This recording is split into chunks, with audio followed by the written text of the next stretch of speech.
Hello, welcome to my channel Study History with Mr. P and my topic revision video about support for the war in Vietnam. Now, supporters of the war included ex-soldiers and Vietnam veterans, anti-communists and construction workers, and this video is going to summarise those main groups.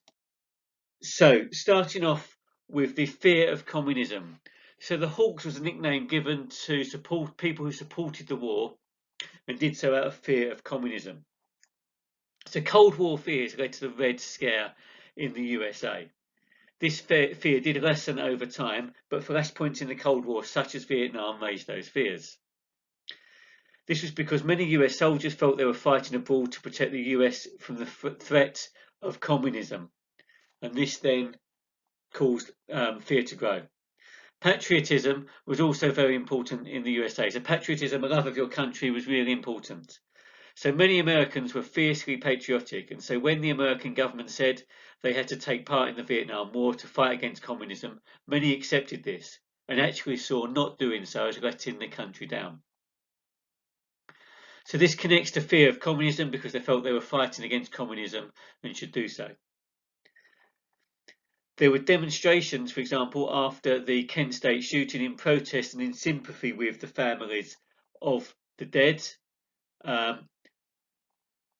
And at New York, though, on a New York protest on the 8th of May 1970, construction workers charged out during their lunch break wearing their hard hats and beat up the protesters, and that's where the nickname hard hats came from. They broke through the police lines to do so, and the police did little to stop them. Another area of support for war is known as the silent majority.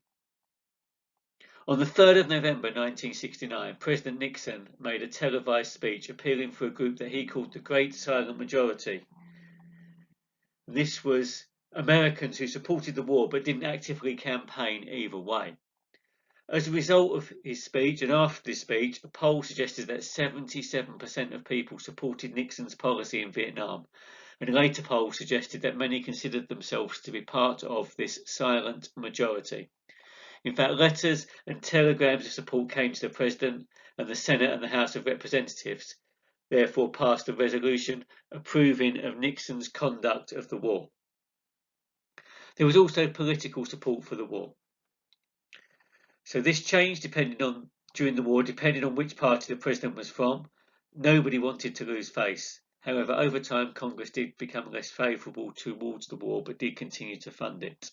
So in summary, support for the war, just like opposition to it, came from a wide range of people. One journalist remarked that you could go from a pro-war rally to an anti-war rally and the rallies looked the same.